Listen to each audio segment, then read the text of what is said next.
Hello everyone, welcome to the divine classes. आज हम discuss करने वाले हैं यूपी टेट 2019 का फर्स्ट पेपर।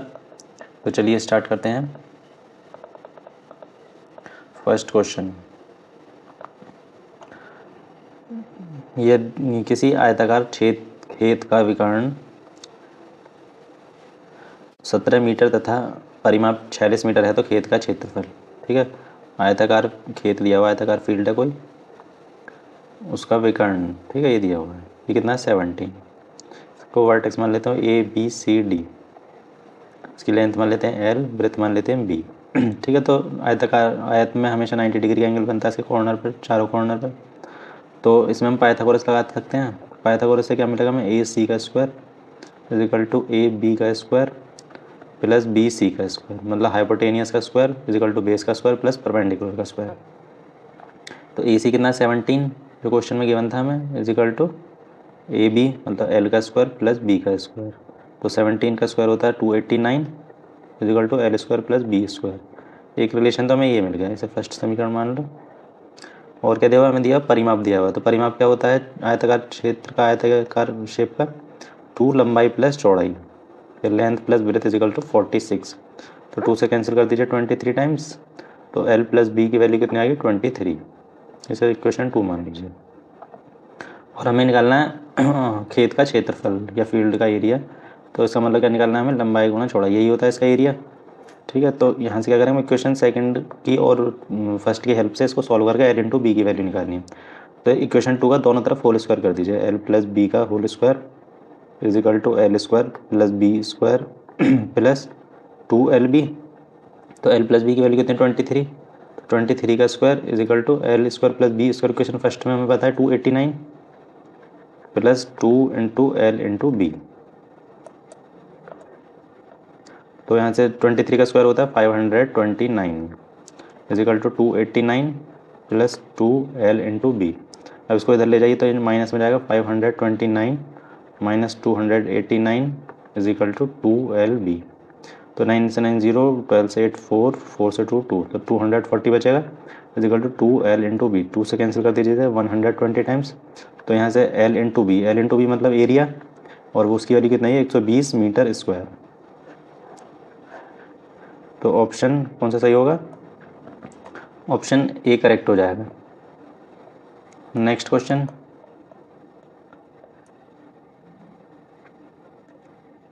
ऑन सिंप्लीफिकेशन 2 की पावर -1 की whole power -1 the number will be. तो दिया हुआ 2 की पावर -1 फिर इस पूरे की पावर -1।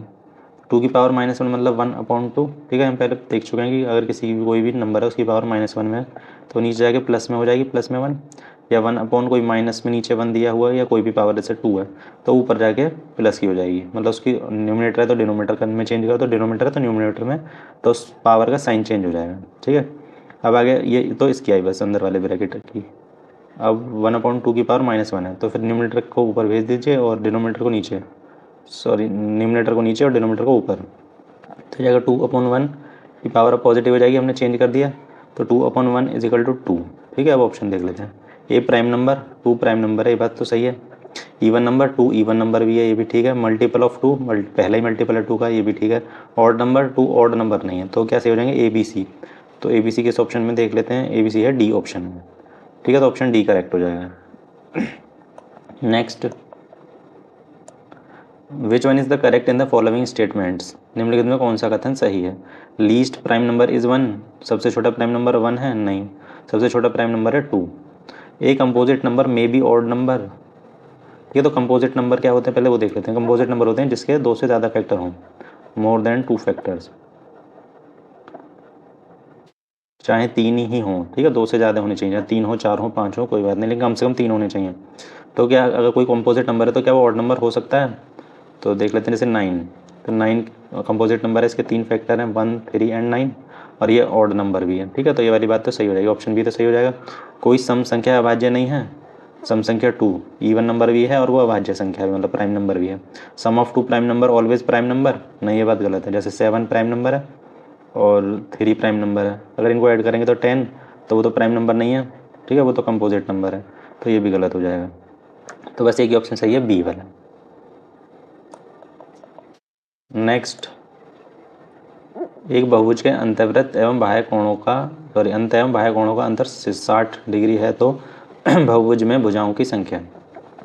कोई बहुभुज या पॉलीगन दिया हुआ तो उसके अंतःकोण, एक अंतःकोण का वैल्यू कितनी होती है, अंतःकोण या इंटीरियर एंगल,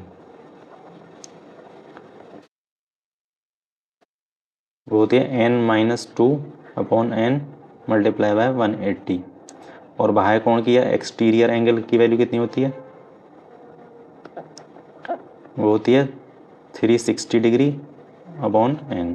तो इन दोनों का डिफरेंस दिया हुआ है, ठीक है, तो हमें वो दिया हुआ है 60, तो इसके बराबर पुट कर देंगे n-2/n इंटू 180 माइनस 360/n। तो 360 को ऐसे लिख सकते हैं 2 into 180/n is equal to 60। अब 180/n यहाँ पर भी है, 180/n यहाँ पर भी, तो दोनों से बाहर निकाल लीजिए। 180/n यहाँ कितना बचेगा, n-2 और ये माइनस का 2 बचेगा, तो माइनस का ये 2 इज इक्वल टू 60 डिग्री। 60 से कैंसिल कर दीजिए 3 टाइम्स, और ये 3 है उधर जाके मल्टीप्लाई में चला जाएगा, तो 3n-2 माइनस के 4, और ये वाला n इधर मल्टीप्लाई में चला जाएगा, तो कितना बचेगा n, क्योंकि 60 तो पूरा कैंसिल हो गया, तो 3n-12 is equal to n। तो 3n, ये n इधर आ जाएगा माइनस में और 12 चला जाएगा उधर प्लस में, तो 3n-n 2n is equal to 12, 2 से 6 टाइम्स, तो n इज इक्वल टू 6। और n क्या था, नंबर ऑफ साइड्स या भुजाओं की संख्या। तो ऑप्शन कौन सा सही हो जाएगा, ऑप्शन बी, ठीक है। तो कितनी होंगी उसकी साइड्स, 6 साइड्स होंगी, मतलब वो क्या होगा, 6 भुजाओं का होगा, तो 6 भुजाओं को क्या बोलते हैं, hexagon. Next question, the number of point present on a straight line, ठीक है, कोई लाइन है तो उस पर कितने पॉइंट है ये बताने हैं हमें, ठीक है, कि कोई भी लाइन हो, ठीक है। लाइन की पहली बात तो लेंथ कोई फिक्स्ड लेंथ नहीं होती, तो फिक्स्ड लेंथ नहीं होती है तो उसको होते हैं बहुत सारे पॉइंट, बहुत सारे मतलब इन्फाइनेटली मैनी पॉइंट्स होते हैं, तो ऑप्शन ए करेक्ट हो जाएगा। Next question, find Pythagorean triplet of which smallest number is 8, ठीक है। पाइथागोरस ट्रिपलेट बताना है जिसका सबसे छोटा नंबर है 8, तो उसके 2 नंबर और बताने हैं उससे बड़े, ठीक है।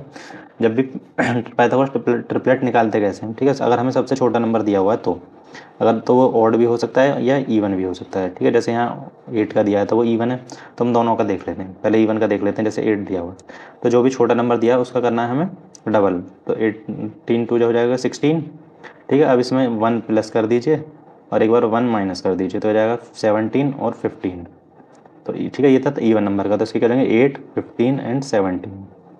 और सपोज़ करिए अगर कोई ऑड नंबर दिया हुआ है, ऑड नंबर जैसे 3 दिया हुआ है सबसे छोटा, तो हमने करना है 3 का स्क्वायर, 3 का स्क्वायर हो जाएगा कितना, 9। अब 9 को हमें 2 कंसेक्यूटिव नंबर में ब्रेक करना है, कंसेक्यूटिव मतलब जो लगातार आते हों, लगातार मतलब तो 4 एंड 5 आएंगे, तो 3 का ट्रिपलेट क्या हो जाएगा, 3, 4 एंड 5, ठीक है।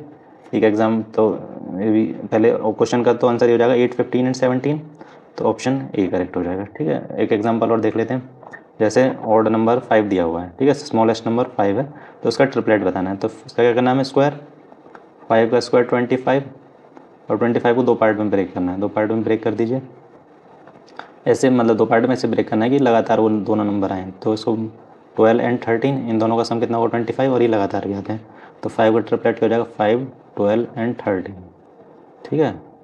तो ऑड इवन किसी का भी पूछ सकता है, तो आप इस तरीके से ध्यान रख सकते हैं। और इवन में क्या करना है, बस हमें 2 की मल्टीप्लाई करनी है और उसके बाद उसमें 1 प्लस कर देना और 1 माइनस कर देना, तो उसका ट्रिपलेट बन जाएगा। नेक्स्ट, जेड का मान ज्ञात कीजिए यदि संख्या इतना 9 से विभाज्य है, तो 9 से विभाज्य होने की क्या कंडीशन होती है, sum of digit, sum of digit मतलब 4 + 1 + 7, ये प्लस है +7 और plus Z +8,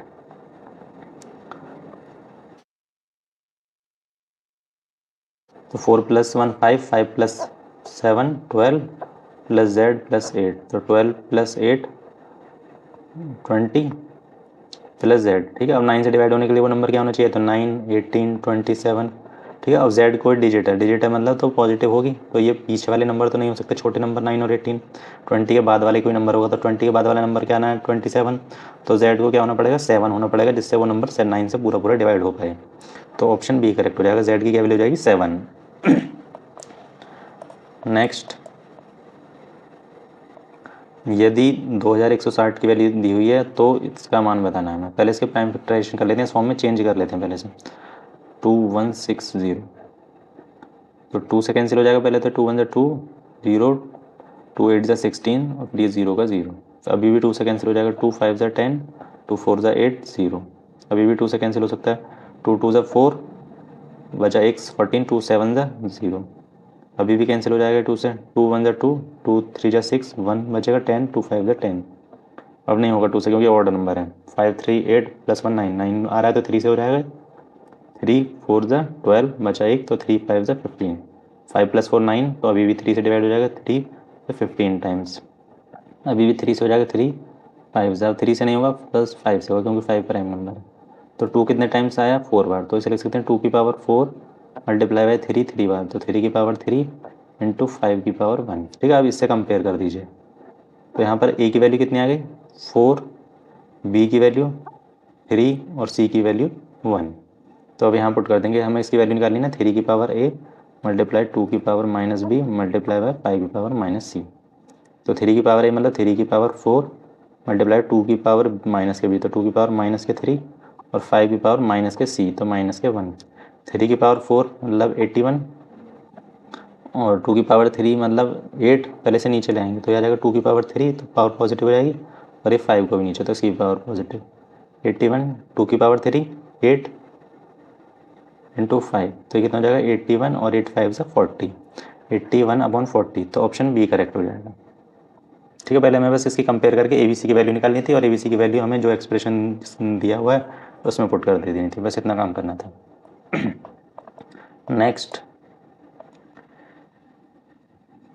find using side figures the value of x। x की वैल्यू बतानी है, तो ये हमें फिगर दी हुई है, इसमें हमें बस पैटर्न पता करना है। पैटर्न कैसे, जैसे 1 के सामने x है तो x की वैल्यू पता करनी है, तो बाकी को देख ले रहे हैं। अब 2 के सामने है 8, तो 2 से 8 कैसे आया होगा, 2 की क्यूब होता है 8, ठीक है।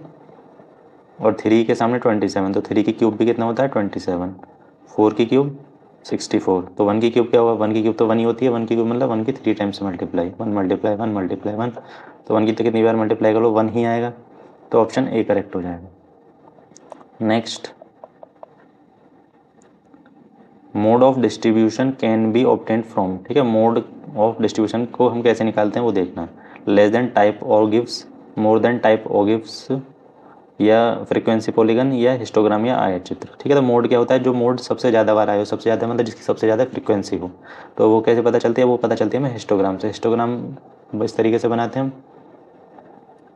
जैसे इस तरीके से हिस्टोग्राम, या इसे हिंदी में आयताकार ये बोलते हैं, आयताकार चित्र। ठीक है, इस तरीके से बनाते हैं। तो अभी ये क्या है, ये बीच वाला इसकी फ्रीक्वेंसी सबसे ज़्यादा है, इसलिए सबसे ऊंचा बना हुआ है। ठीक है, तो हम इससे पता चलेगा कि कौन सा हमारा मोड है, तो ऑप्शन डी करेक्ट हो जाएगा। नेक्स्ट,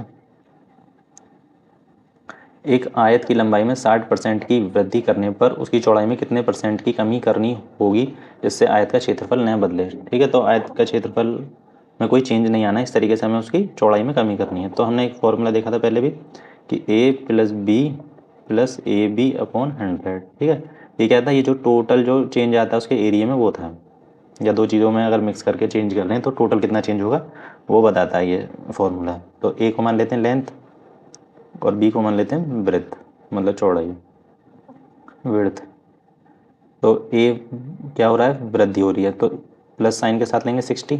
b में हमें कमी करनी है, कमी करनी है मतलब माइनस का b +60 और ये माइनस का b/100, और इसमें कोई चेंज नहीं होना, कोई चेंज नहीं होना, तो ये हमारा 0 होना चाहिए। ठीक है, इसमें कोई चेंज नहीं होना, तो एक 0 से एक 0 कैंसिल, 2 3 2 5 तो 60 माइनस b, ये कितना बचेगा माइनस के 3b/5 = 0। ये दोनों माइनस में से दूसरी साइड ले जाइए, तो 60 = b + 3b/5। अब इन दोनों का एलसीएम ले लीजिए 1, तो इनका एलसीएम आएगा 5, तो यहाँ जाएगा 5b + 3b, तो ये कितना आ जाएगा 8b, इसे इधर 8b/5 = 60। अब ये 5 इधर डिवाइड में दूसरी साइड जाके मल्टीप्लाई में हो जाएगा, 60 × 5 और 8 मल्टीप्लाई में आ जाएगा डिवाइड में, तो 4 2 4 से 15 टाइम्स, और 15 5 75/2, तो 75 को 2 से डिवाइड करेंगे तो आ जाएगा 37.5%। ठीक है, तो हमें इसकी चौड़ाई में कितनी कमी करनी पड़ेगी, कितना कम करना पड़ेगा उसे, 37.5 कम करना पड़ेगा, जिससे कि उसके क्षेत्रफल में कोई भी चेंज ना हो। तो कौन सा ऑप्शन सही हो जाएगा, ऑप्शन सी करेक्ट हो जाएगा, 37.5%। नेक्स्ट,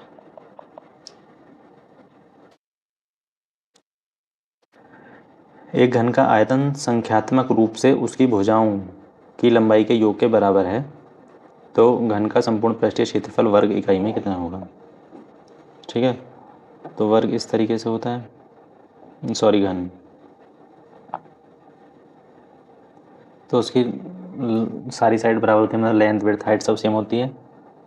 ठीक है, तो इसका आयतन कितना होगा, साइड की पावर 3 मतलब a क्यूब, और वो किसके बराबर है, उसकी भुजाओं की लंबाई के योग के बराबर। तो उसमें कितनी भुजाएं, 1 2 3 4 5 6 7 8 9 10 11 12। ठीक है, 12 भुजाएं, तो 12 एक भुजा की लंबाई कितनी है, ए यूनिट मान ली हमने, तो टोटल कितने जाएंगे 12a।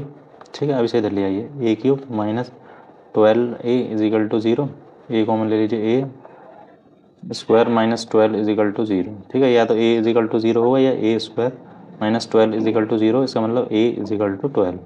अब लंबाई जो है 0 तो नहीं हो सकती उसकी, क्योंकि घन है वो, तो ए इज इक्वल टू 12, एक रिलेशन मिल गया हमें यहाँ से। और हमें निकालना है उसका संपूर्ण क्षेत्रफल, संपूर्ण पृष्ठीय क्षेत्रफल। तो उसका संपूर्ण पृष्ठीय क्षेत्रफल क्या होता है, इसमें एक फेस देखिए, तो एक फेस का जो एरिया होगा वो कितना होगा, ए इंटू ए, तो ए स्क्वायर होगा क्योंकि वर्गाकार है। और इस तरीके से इसकी 6 फेस हैं, तो 6 का कितना हो जाएगा, 6a स्क्वायर, तो 6 और ए स्क्वायर की वैल्यू पता ही है हमें 12, तो हो जाएगा 72। तो 72 मतलब ऑप्शन बी सही हो जाएगा, ऑप्शन बी 72 वर्ग इकाई।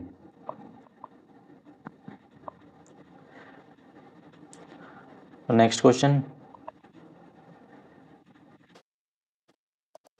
2018 में अमित का वेतन 1,26,500 रुपये है, तो वर्ष 2016 से उसका वेतन प्रति वर्ष क्रमशः 10% और 15% बढ़कर 2018 के वेतन तक पहुंच गया। ठीक है, मतलब 2016 से पहले बढ़ा 10%, फिर 2017 में बढ़ा 15%। ठीक है, तो 2018 में कितना हो गया उसका, 1,26,500 रुपये। तो हमें बताना है कि 2016 में इसका वेतन कितना था। कोई बात नहीं, अभी बताते हैं। तो मान लीजिए 2016 में कितना था उसका, 100 रुपये था उसका वेतन। ठीक है, 100 रुपये था, अब उसका 10% बढ़ गया, तो 10% बढ़कर कितना हो गया, x प्लस एक्स का 10%, 1 0 से 1 0, ये आएगा x प्लस एक्स अपॉन 10, तो ये हो जाएगा 11x अपॉन 10। फिर 10 से कितना बढ़ा, 15%, तो अब था हमारा 11x अपॉन 10, मतलब 2017 में, और 15% और बढ़ गया, तो इसका बड़ा होगा 2017 में जो था इसका 15%। ठीक है, तो 5 3 जा 5 से 20 टाइम्स। अब ये दोनों जो बढ़कर अब कितना हो गया है, 1,26,500, तो इसको 11x upon 10 plus 11x upon 10 multiply by 3 upon 20, ये किसके बराबर है, 1,26,500 के बराबर। तो यहाँ से 11x अपॉन 10, 11x अपॉन 10 ये दोनों में कॉमन है, तो 11x अपॉन 10 बाहर, 1 plus 3 upon 20 is equal to 1,26,500 रुपये। तो 11x अपॉन 10 हो जाएगा 20 इधर जाएगा, तो 23 अपॉन 20 इज इक्वल टू 126,500। अब x को तो बस इधर ही रहने दीजिए और बाकी सब को दूसरी साइड भेज दीजिए, 126,500 अपॉन मल्टीप्लाई में आ जाएंगे 10 और 20, तो कितना हो जाएगा 200, और 11 अपॉन 23 ये आ जाएगा डिवाइड। ठीक है, ये 2 0 को हटाकर भी इसे 100 को अलग कर लीजिए, थोड़ा कैलकुलेशन में आसानी रहेगी। ठीक है, अभी नंबर 1 और 6 7 और 2 5 6, 2 और 5 7, तो ये 11 से कैंसिल हो जाएगा, 11 से कैंसिल कर लीजिए, 11 बन जाए 11, 1 बचा, दोबारा 11 बन जाए 11, 5 बचा, 11 5 जा 55, 23 से कैंसिल हो जाएगा 5 टाइम्स। ठीक है, तो कितना बचा, 5 की मल्टीप्लाई करेंगे 200 में तो 1000, और ये 100 और बचा, तो इस 100 के लिए 2 0 लगा दीजिए। तो कितना अमाउंट था उसका 2016 में, 100 रुपये माना था, और एक्स की वैल्यू आई है, ये आई है 1,00,000 रुपये। ठीक है, तो यही आंसर हो जाएगा। 2016 में का पूछा था हमसे कि 2016 में उसका कितना वेतन था, तो कितना वेतन हो जाएगा, 1,00,000 रुपये। 1,00,000 रुपये का मतलब ऑप्शन सी करेक्ट हो जाएगा। ठीक है, इतनी कैलकुलेशन करने से अच्छा आप शॉर्टकट भी कर सकते हैं। शॉर्टकट कैसे, कि उसका एक्स था 2016 में, और तो उसका फिर कितना बढ़ गया 10%। 10% का मतलब 110 होता है, ठीक है। फिर उसके बाद कितना बढ़ा उसका 15%। 15% 100 का 15% कितना हो जाएगा 115 बटे 100 इजिकल टू उसके टोटल के बराबर रख दीजिए जो उसका 2018 में बढ़कर था। अब इसे सॉल्व कर लीजिए, यहाँ से भी वही वैल्यू आएगी जो हमारी इस तरीके से सॉल्व करके आई है 1,00,000 रुपये। नेक्स्ट, दो संख्याओं का महत्तम समावर्तक 6, लघुत्तम समावर्तक 432, यदि एक संख्या 48 है तो दूसरी। तो हमें पता है LCM into HCF is equal to 1 number multiply by second number या प्रोडक्ट ऑफ 2 नंबर्स। तो LCM कितना दिया हुआ है हमें 432 और HCF दिया हुआ है 6। पहला नंबर दिया हुआ 48, दूसरा मान लेते हैं X, ठीक है। तो 6 से 8 टाइम्स, 8 से इसे कैंसिल कर लीजिए, 8 5 से 40, 3 बचा तो 4, तो X की वैल्यू कितनी आ गई 54। तो ऑप्शन सी करेक्ट हो जाएगा। नेक्स्ट, किसी महीने का तीसरा शुक्रवार 16वीं तारीख को पड़ता है तो उसी महीने का चौथा मंगलवार, ठीक है। तीसरा फ्राइडे पड़ रहा है कब 16 तारीख को, ठीक है। तो दूसरा फ्राइडे कब पड़ा होगा इससे 7 दिन पहले चले जाइए, मतलब 9 तारीख को। और पहला फ्राइडे कब पड़ा होगा 7 दिन पहले और 2 तारीख को, ठीक है। और 1 तारीख को क्या होगा, फिर 1 तारीख को होगा थर्सडे, ठीक है। तो हमें बस चौथा मंगलवार पता करना है। तो चौथे के लिए पहले ये तो पता चले कि पहला मंगलवार कब पड़ा था। 2 तारीख को था फ्राइडे, ठीक है, 2 को फ्राइडे था। तो 3 को क्या होगा सैटरडे, 4 को क्या होगा संडे, 5 को क्या होगा मंडे और 6 को क्या होगा ट्यूसडे। तो पहला ट्यूसडे जो था 6 को था। तो दूसरा कब होगा 7 दिन और ऐड कर दीजिए इसमें, तो कितना हो जाएगा 13 को। और तीसरा कब होगा 7 और ऐड कर दीजिए 20 को।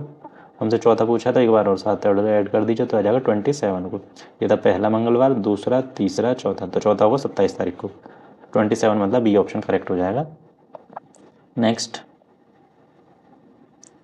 यदि a plus B upon C is equal to B plus C upon A is equal to C plus A upon B is equal to K हो तो के का मान, ठीक है।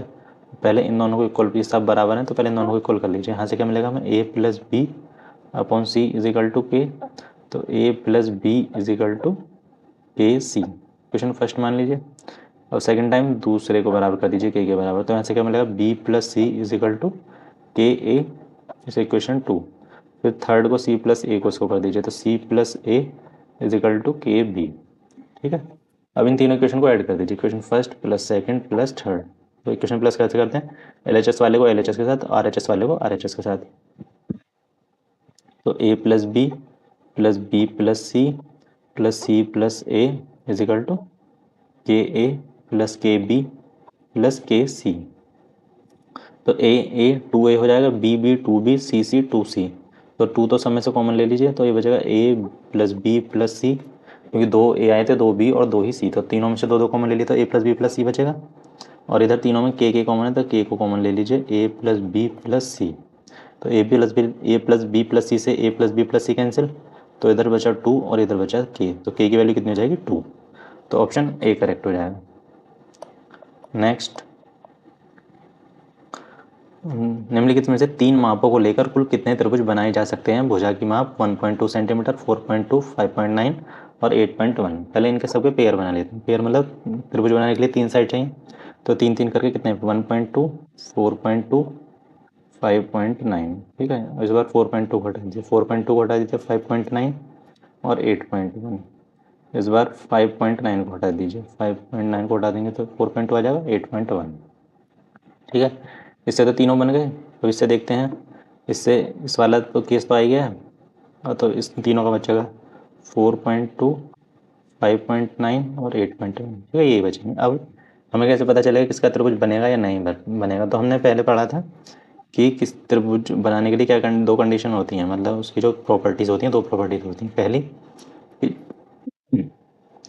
कि उसके जो तीनों एंगल का सम होता है 180, ठीक है। ये तो एंगल वाली बात हो गई, लेकिन हमें यहाँ साइड की बात करनी। तो साइड की क्या प्रॉपर्टी थी कि किसी भी 2 साइड का सम, जैसे हम इन दोनों साइड का सम लेते हैं तो हमेशा इससे तीसरी वाली से बड़ा होना चाहिए, ठीक है। किसी भी 2 साइड का सम ले सकते हैं, वो हमेशा तीसरी साइड से बड़ा होना ही चाहिए। बड़ा होगा तभी त्रिभुज बनेगा, अगर बराबर होगा तब भी त्रिभुज नहीं बनेगा, ठीक है। 1 पॉइंट इसमें तो पहले केस में देखते हैं 1.2 और 4.2 को ऐड करेंगे तो आएगा 5.4, ठीक है। और तीसरी साइड की हमारी 5.9, तो ये तो छोटी है लेकिन हमें बड़ा होना चाहिए था इसको त्रिभुज बनने के लिए, तो फर्स्ट केस में तो नहीं बन सकता। सेकंड देखते हैं 1.2 और 5.9, तो 5 1 6, तो 6 और ये 7.1 बनेगा, ठीक है, जो 8.1 से छोटा है, तो इसमें भी नहीं बन सकता। और तीसरे में 1.2 और 4.2, तो 1 और 4 5.4 बनेगा, जो 8.1 से छोटा है, तो ये भी नहीं बन सकता। नेक्स्ट 4.2 और 5.9, तो इनको ऐड कर लीजिए, कितना हो जाएगा, तो 1 4 5 9 और 1 10, तो ये हो जाएगा 10.1। तो 4 8.1 से बड़ा है, तो ठीक है।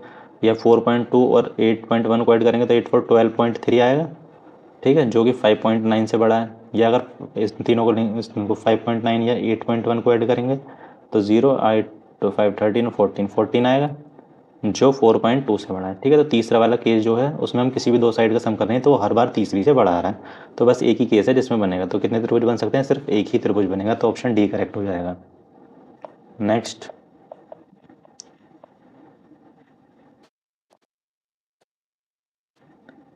एक भिन्न का हर अंश के दुगने से एक अधिक है, अंश में 2 जोड़ने और हर में 3 घटाने पर संख्या 1 प्राप्त होती है, तो मूल भिन्न क्या है, ठीक है, भिन्न या फ्रैक्शन मान लेते हैं x/y, ठीक है।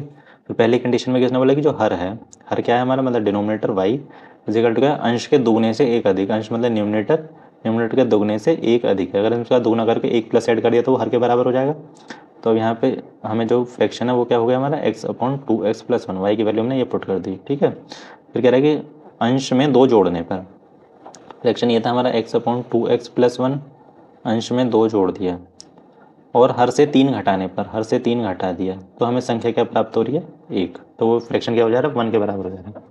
तो नीचे 1 मान के इसकी क्रॉस में मल्टीप्लाई कर सकते हैं, तो हो जाएगा x+2 इजिकल टू 2x और ये +1 -1 -3, तो बचेगा -2, ठीक है। तो इस माइनस को इधर ले जाएंगे, तो 2 प्लस का 2 हो जाएगा 2x, और ये x इसको दूसरी साइड ले जाएंगे तो माइनस का हो जाएगा, तो 2x - x x, और 2 और 2 4, तो x की वैल्यू कितनी हो जाएगी 4, और 4 की वैल्यू, x की वैल्यू यहाँ पुट कर दीजिए, 2 × 4 + 1, तो 8 + 1 इक्वल टू 9, तो x की वैल्यू, y की वैल्यू कितनी आएगी 9। फ्रैक्शन क्या था हमारा x/y, x की वैल्यू 4 आई है और y की वैल्यू 9, तो फ्रैक्शन क्या हो जाएगा 4/9, मतलब ऑप्शन डी करेक्ट हो जाएगा।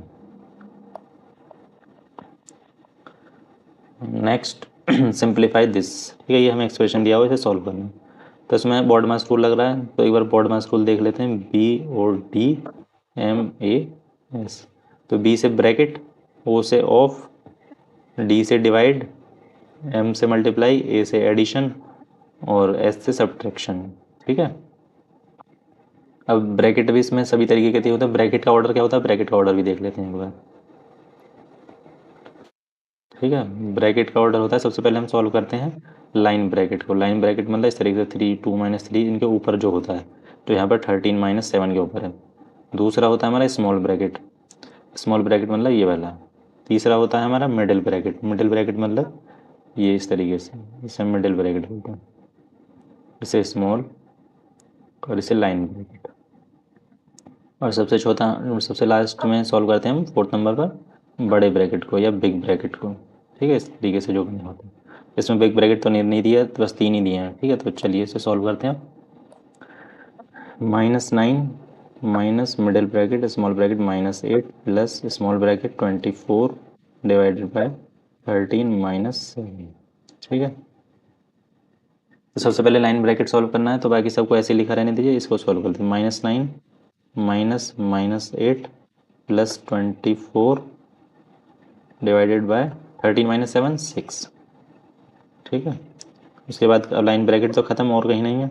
उसके बाद करेंगे मैं स्मॉल ब्रैकेट को, स्मॉल ब्रैकेट में क्या है 24 डिवाइडेड बाय 6, तो कितना बचेगा 4, तो ये कितना बचा -9, अब -8 प्लस के 4, तो कितना बचेगा ये -4 बचेगा, -9, इसका ब्रैकेट हटाएंगे तो माइनस माइनस प्लस के 4, -9 और प्लस के 4 कितना बचेगा -5, तो ऑप्शन ए करेक्ट हो जाएगा, ठीक है। बस हमें बॉड मास रूल का यूज़ करना था इसमें, उसको अप्लाई करना था मतलब कि, और इसमें हमें ब्रैकेट का सीक्वेंस पता होना चाहिए पहले कौन सा ब्रैकेट सॉल्व करना है। तो चलिए नेक्स्ट क्वेश्चन पर। यदि मैं से मतलब HCF A और 8 का दिया हुआ है 4, और LCM A और 8 का दिया हुआ है 24, तो हमें A का मान बताना है। तो वही LCM into HCF is equal to first number multiply by second number, तो LCM दिया हुआ है 24, HCF दिया हुआ है 4, और फर्स्ट नंबर दिया हुआ है A और सेकंड नंबर दिया हुआ है हमारे पास 8। कैंसिल कर लीजिए, 4 2 जा 8, 2 से 24 12 टाइम्स, तो A की वैल्यू कितनी आ गई 12। तो ऑप्शन A करेक्ट हो जाएगा। नेक्स्ट, एक कमरे की लंबाई 10% घटाई जाती है तथा चौड़ाई 20% घटाई गई, जबकि ऊंचाई 5% बढ़ाई गई, तो इस प्रकार कमरे के आयतन में कितने प्रतिशत का परिवर्तन हुआ। ठीक, तो कमरा कोई हमारा क्यूबॉइड शेप का है, ठीक है, इस तरीके से 10% लंबाई और 20% चौड़ाई घटाई गई है। तो हमने अभी एक फॉर्मूला देखा था A+B+AB/100। ठीक है, पहले एक सरफेस जैसे नीचे वाली सरफेस ले लेते हैं। इस नीचे वाली सरफेस मतलब लंबाई चौड़ाई है, इसमें चेंज कितना हो रहा है उसको देख लेते हैं, फिर उसमें कितना चेंज होगा हाइट के साथ उसे देख लेंगे। ठीक है, तो इस तरीके से पूरे का निकल जाएगा। तो पहले लंबाई और चौड़ाई की बात करें तो लंबाई 10% घटाई गई है, तो माइनस के 10 साइन के साथ लेना है। चौड़ाई भी 10% घटाई गई है, तो -20 प्लस -10 -20 अपॉन 100। एक जीरो से एक जीरो, एक जीरो से एक जीरो, तो 2 जीरो कैंसिल, फिर -10 -20 माइनस के 30, और ये बचेगा 2, और माइनस माइनस हो जाएगा प्लस का 2, तो ये कितना हो जाएगा माइनस के 28 बचेगा। 28% चेंज होगा जो उसके एक सरफेस में होगा। ठीक है, अब उसको देख लेते हैं हाइट के साथ उसको ऊपर बढ़ाएंगे तो उसमें टोटल पूरे में वॉल्यूम में कितना चेंज हो जाएगा, मतलब आयतन में। अब ये हमारा ए हो गया, ठीक है, ए, और बी कितना है, अब ऊंचाई हो गई बी 5%, फिर से ए प्लस बी प्लस AB/100। तो ए में तो कमी हो रही है, मतलब कम हो रहा है वो, तो 28% प्लस बी ऊंचाई जो है बढ़ाई जा रही है, तो +5 प्लस माइनस के 28 और मल्टीप्लाई बाय 5/100। तो 5 से कैंसिल हो जाएगा 20 टाइम्स, 4 7 जा 4 5 जा, माइनस के 28 प्लस के 5, तो माइनस के 23 बचेगा, और ये बचेगा +/-7/5।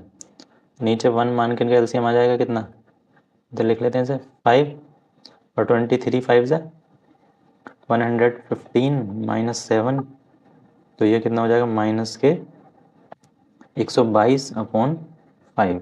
तो इसको डिवाइड कर लीजिए 122 को 5 से तो पता चल जाएगा कितने आएगा इसमें चेंज। 122 को 5 से करेंगे, 5 2 जा 10 2, फिर नीचे 2 आ जाएगा, 5 4 जा 20, फिर 2 पॉइंट लगा के एक जीरो लगा सकते हैं, 5 4 जा 20, तो कितना चेंज आएगा 24.4। 24.4 मतलब ऑप्शन बी। ठीक है, तो उसका परिवर्तन कैसा होगा इसने पूछा नहीं है, लेकिन फिर भी माइनस में आ रहा है, तो इसका मतलब जो होगा उसका आयतन कम हो जाएगा 24.4%। नेक्स्ट क्वेश्चन, किसी कमरे के 15 मीटर 17 सेंटीमीटर लंबे और 9 मीटर 2 सेंटीमीटर चौड़े फर्श पर लगाई जा सकने वाली वर्गाकार टाइल्स की न्यूनतम संख्या कितनी होगी। ठीक है, 15 मीटर और 17 सेंटीमीटर दिया, उसका एक ही यूनिट में चेंज कर लेते हैं सेंटीमीटर में, तो कितना हो जाएगा 1517 सेंटीमीटर या 1517। दूसरा दिया हुआ 9 मीटर 2 सेंटीमीटर, तो ये कितना हो जाएगा 902 सेंटीमीटर। अब ये लंबाई चौड़ाई तो पता चल गया हमें, उसमें बताना है कि कितनी वर्गाकार टाइल्स लगाई जा सकती हैं। तो पहले टाइल्स का साइज़ भी तो पता होना चाहिए हमें, कौन किस शेप की लगानी है, तो टाइल्स का साइज़ पता करने के लिए वर्गाकार लगानी है। ठीक है, तो हमें क्या करना पड़ेगा, इस लंबाई और चौड़ाई का HCF निकालना पड़ेगा। तो जिससे HCF का मतलब है कि वो उसमें पूरी कंप्लीट आ पाए। तो 115 के प्राइम फैक्टर करेंगे तो आ जाएगा 37/41, और 902 का करेंगे तो ये आएगा 2 × 11 × 41। ठीक है, तो इनका HCF कितना आ जाएगा 41, 41 दोनों में कॉमन है, तो HCF आ जाएगा 41। तो ये क्या होगा, उस टाइल्स का साइज़ होगा, मतलब उसकी लंबाई चौड़ाई सेम ही होगी क्योंकि वो स्क्वायर है। तो ठीक है, 41 सेंटीमीटर की जो टाइल्स लगाई जाएंगी उसमें। ठीक है, तो अब कितनी टाइल्स लगाई जाएंगी, तो उसके लिए फॉर्मूला होता है नंबर ऑफ़ टाइल्स, या टाइल्स की जगह कहीं ब्रेक वगैरह भी पूछ सकता है कि दीवार में कितनी ईंटें लगेंगी, तो उसमें भी यही करना है, area upon area of room. ठीक है, ईंट की बात करेंगे तो दीवार का एरिया आ जाएगा area of A wall of area of 1 tile या 1 ब्रिक, जो भी क्वेश्चन में पूछा जाएगा। तो इसका एरिया कितना आएगा, लंबाई गुणा चौड़ाई, तो 1517 गुणा 902, अपॉन एल वर्गाकार है तो लंबाई चौड़ाई सेम ही होगी उसकी, तो 41 मल्टीप्लाई बाय 41। इसको सॉल्व कर लेते हैं। इसके प्राइम फैक्टराइजेशन तो अभी हमने देखे तो उसमें कर लेते हैं जिससे कैलकुलेशन आसान हो जाएगा। 37 मल्टीप्लाई बाय 41, 900 को 2 multiply by 11 multiply by 41 upon 41 multiply by 41। तो 41 से 41 कैंसिल, इस 41 से 41 कैंसिल, तो कितना बचेगा 37 मल्टीप्लाई बाय 22। तो उनकी मल्टीप्लाई कर लीजिए 37 22 की, 4 1 2 3 6 प्लस 7 1 7, ये भी 74, 4 7 और 11 का 81, 7 और 1 8। तो कितने टाइल्स लगेंगे 814 टाइल्स लगेंगे उस पूरे रूम में। और इसका साइज़ क्या होगा, ठीक है, क्वेश्चन में साइज़ भी पूछ सकता है, तो उसका साइज़ क्या होगा 41 मीटर लंबी और 41 सेंटीमीटर चौड़ी। तो ऑप्शन बी करेक्ट हो जाएगा। Next, unit digit of the multiplication this 2153 की होल पावर 167। ठीक है, तो हमें यूनिट डिजिट पता करनी है, तो बस हमें यूनिट डिजिट ही यूज़ करनी है, तो इसे समझ लीजिए पूरा नहीं है, बस 3 की पावर 167 है। तो अब देखते हैं कि ये कैसे निकालना है हमें। तो 3 की पावर 1 क्या होता है 3, 3 की पावर 2 9, 3 की पावर 3 27। तो हमें बस यूनिट डिजिट निकालनी है, तो यूनिट डिजिट से मतलब है तो इसको बस 7 कंसिडर करिए। 3 की पावर 4 होता है 81 मतलब 1, फिर 3 की पावर 5 करेंगे तो फिर आ जाएगा 243। ठीक है, तो फिर 3 आ गया, उसके बाद फिर 9 आ जाएगा, फिर 7, फिर 1। तो 4 के बाद फिर वो रिपीट करना शुरू कर देता है, मतलब 4 का सेट होने के बाद 3 की पावर 4 के बाद दोबारा से 3 9 7 1 ही आने लगेगा। तो अब हम इसमें 4 के सेट बना लेते हैं कि कितने कंप्लीट हो जाएगा, फिर उसमें 1 2 या 3 बचेंगे, तो उसमें से देख लेंगे कि कितनी कौन सी डिजिट आएगी। तो 4 से डिवाइड कर लीजिए 167 को, 4 4 जा 16, 7 तो 4 1 जा 4 3। तो 3 की पावर को ऐसे लिखते हैं 4 इंटू 41 प्लस 3। ठीक है, अब ये 4 वाले तो रिपीट होने शुरू हो जाएंगे, तो बस ये 3 ही तो बचे, तो मतलब 3 की पावर 4 इंटू 41 मल्टीप्लाई बाय 3 की पावर 3। ठीक है, अब ये तो रिपीट हो जाएंगे, पूरे सेट बन जाएंगे 41 4 4 के। अब बचे 3 की पावर 3, 3 की पावर 3 मतलब 1 पर आता है 3, 2 पर 9 और 3 पर 7। तो यूनिट डिजिट क्या हो जाएगी 7, ऑप्शन बी।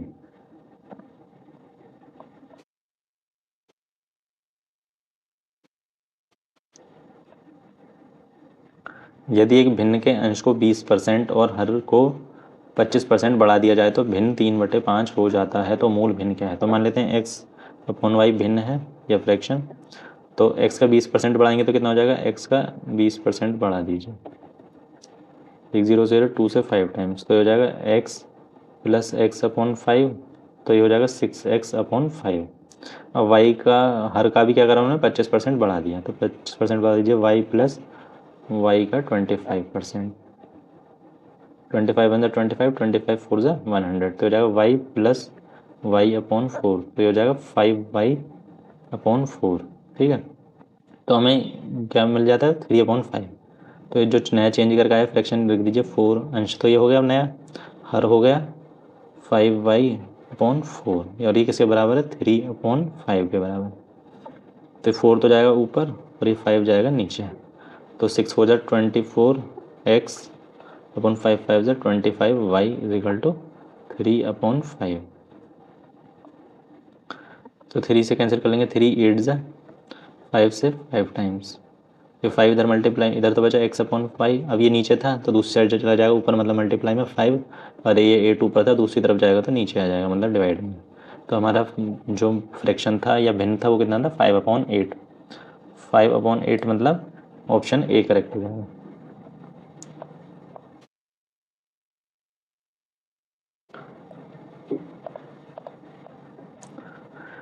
8 से भाज्य, भाज्य मतलब डिवाइड होने वाली संख्याएं हैं। ठीक है, तो हमें 8 का डिविजिबिलिटी रूल पता होना चाहिए। तो 8 का डिविजिबिलिटी रूल क्या है, जो लास्ट की बस हमें 3 डिजिट्स चेक करनी है, लास्ट 3 डिजिट चेक करनी है। अगर लास्ट की 3 डिजिट किसी भी नंबर की 8 से डिवाइड हो रही हैं तो पूरा नंबर डिवाइड हो जाएगा, अगर नहीं हो रही तो नहीं होगा। ठीक है, तो इसकी लास्ट 3 डिजिट क्या है 240, तो 240 तो 8 से डिवाइड हो सकता है 30 टाइम्स, तो ये नंबर भी हो जाएगा। ठीक है, 220, 220 है इसकी लास्ट की 3 डिजिट, तो ये 220 जो है 8 से डिवाइड नहीं होगा, तो ये नंबर भी नहीं होगा।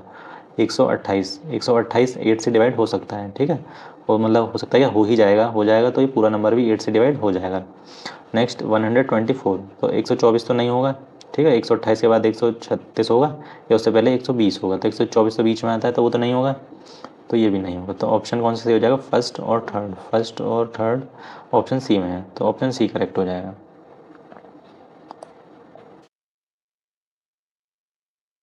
नेक्स्ट, एक त्रिभुजाकार प्रिज्म में कितने शीर्ष होते हैं। ठीक है, तो पहले तो ये बताना चाहिए कि त्रिभुजाकार प्रिज्म होता कैसा है। प्रिज्म, त्रिभुजाकार प्रिज्म है तो उसके बेस पर और टॉप पर क्या बना लीजिए, त्रिभुज बना लीजिए। ठीक है, अब इसके उनको मिला दीजिए। ठीक है, इस तरीके से होता है त्रिभुजाकार प्रिज्म। अब पूछा शीर्ष, शीर्ष क्या, शीर्ष क्या कह सकते हैं, वर्टेक्सेस, तो ये कहते हैं उसके जो कॉर्नर होते हैं, 1 2 3 4 5 और 6। ठीक है, तो कितने हो जाएंगे, 6 शीर्ष हो जाएंगे, तो ऑप्शन बी करेक्ट हो जाएगा। अगर पूछा जाए स्क्वायर का, इस वर्गाकार प्रिज्म हो तो वर्गाकार प्रिज्म कैसे होगा, स्क्वायर टॉप पर, ये तो रेक्टेंगल बन गया थोड़ा सा, तो ये स्क्वायर बना लीजिए टॉप और बॉटम दोनों पर।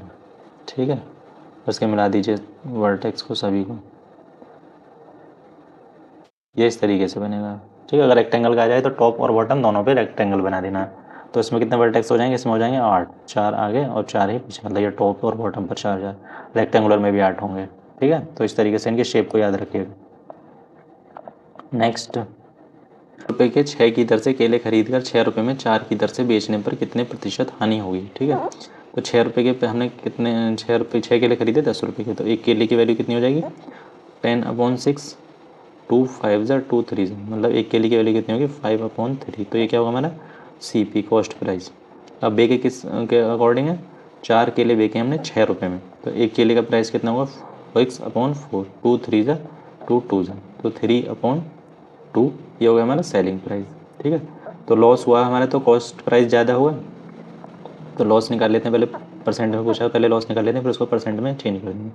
तो लॉस कितना था, CP माइनस SP, तो CP हमारा 5/3 माइनस 3/2, 3 और 2 का एलसीएम 6, 3 2 जा 2 के ऊपर मल्टीप्लाई 10, माइनस 2 3 जा 3 के ऊपर मल्टीप्लाई 9, तो आ जाएगा 1/6। और लॉस परसेंट कैसे निकालते हैं, लॉस परसेंट, लॉस लॉस कितना, 1/6/CP, CP मतलब कॉस्ट प्राइस जिस पर हमने सामान खरीदा था, 5/3 और परसेंटेज के लिए 100 की मल्टीप्लाई, 3 2 जा 6 और ये 5 नीचे ही आ जाएगा, तो 100/10, एक ज़ीरो से एक ज़ीरो कैंसिल, तो कितनी वैल्यू आ गई, 10% का लॉस हुआ था, तो ऑप्शन डी। ठीक है, या तो इस तरीके से कर लिए, या इसका एक फॉर्मूला अगर आप याद रख सकते हैं तो याद रख सकते हैं, वो मैं बता देता हूँ आपको।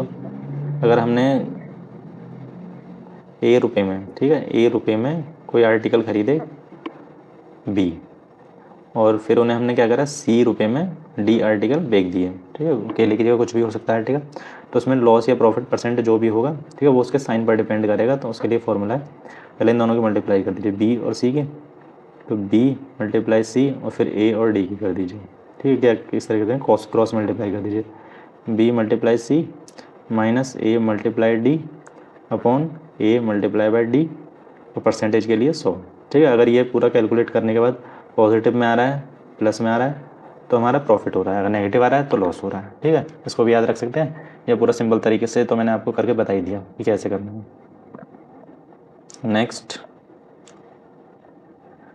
विच one is correct in the filling space, 1 gram किसके कितने किलोग्राम के बराबर होगा, तो 1 किलोग्राम किसके बराबर होता है, 1000 ग्राम के। ठीक है, दोनों तरफ 1000 का डिवाइड कर दीजिए, 1000 किलोग्राम इज इक्वल टू 1 ग्राम। ठीक है, एक रिलेशन तो हमें मिल गया, तो ये वाला करेक्ट हो गया। ठीक है, अब इसमें और भी चेक करने की और कौन कौन से सही है, तो इसको हम एक तरीके से लिख सकते हैं 1/10⁻³ kg, अगर इस 10⁻³ को ऊपर ले जाएंगे तो हो जाएगा 10⁻³ kg। ठीक है, तो ऑप्शन बी भी करेक्ट हो गया। या अगर हम 1/1000 का डिवाइड कर देते हैं तो ये होगा 1, और राइट साइड से 3 डिजिट काउंट कर लीजिए, 1 2 3 और पॉइंट लगा दीजिए 0, तो 0.01, 0.01 तो ऑप्शन में ही नहीं, और ये भी नहीं हो सकता 1000 कीजिए। ठीक है, तो ए और बी सही हो जाएगा, ए और बी का मतलब है कि ऑप्शन बी करेक्ट हो जाएगा। नेक्स्ट, 0.01 का square can be return in the percentage form. ठीक है, अगर इसे परसेंट में चेंज करेंगे तो कितना आएगा, 0.01 का स्क्वायर है, तो इसका मतलब 2 बार मल्टीप्लाई है 0.01, और हम किसी भी नंबर को अगर परसेंट में चेंज करते हैं तो क्या करते हैं, 100 की मल्टीप्लाई कर देते हैं। 100 की मल्टीप्लाई कर दीजिए इसमें तो ये पॉइंट खत्म हो जाएगा तो ये 1 आ जाएगा, 0.01 मल्टीप्लाई बाय 1 हो जाएगा 0.01%। 0.01% मतलब ऑप्शन ए। ठीक है, और भी ऑप्शन चेक करने हैं क्योंकि अलग अलग फॉर्म में दिए हुए हैं। दूसरा क्या कर सकते हैं हम, इसका पॉइंट हटा के नीचे एक और दो तो 2 जीरो लगा देंगे तो हो जाएगा 1/100%। तो 1/100% मतलब डी। ठीक है, इसमें तो परसेंट का साइन ही नहीं है तो ये तो हो नहीं सकता, और ना ही 1% हो सकता क्योंकि 0.01% था तो 1% तो नहीं हो सकता। तो ए और डी सही है, ए और डी का मतलब ऑप्शन सी सही है। नेक्स्ट और लास्ट क्वेश्चन इस सेट का, यदि दो संख्याओं का अंतर तथा गुणनफल क्रम से 5 तथा 36 हो तो उनके व्युत्क्रम। ठीक है, तो दो नंबर मान लेते हैं एक्स और वाई। तो एक्स को बड़ा मान लेते हैं, तो एक्स माइनस वाई कितना हो जाएगा 5, और एक्स मल्टीप्लाई बाय वाई कितना हो जाएगा 36। हमें उनके निकालना है व्युत्क्रम। व्युत्क्रम मतलब रेसिप्रोकल का डिफरेंस। तो एक्स बड़ा है तो इसका रेसिप्रोकल करेंगे तो 1/x छोटा हो जाएगा 1/y से। तो डिफरेंस के लिए क्या करेंगे, 1/y माइनस 1/x। तो उनका एलसीएम कितना आ जाएगा, एक्स वाई, वाई से वाई कैंसिल, तो एक्स के ऊपर मल्टीप्लाई 1 में तो कितना हो जाएगा एक्स, और यहाँ आ जाएगा वाई। अब एक्स माइनस वाई की वैल्यू तो हमें पता है 5, और एक्स मल्टीप्लाई बाई वाई की भी पता है 36। 5/36 हो जाएगा उन दोनों के रेसिप्रोकल का डिफरेंस, तो ऑप्शन डी करेक्ट हो जाएगा। सेट यहीं कंप्लीट होता है, और ये था हमारा 2019 का सेट, और नेक्स्ट वीडियो में हम करेंगे 2018 का paper solve. And thank you so much for watching this video.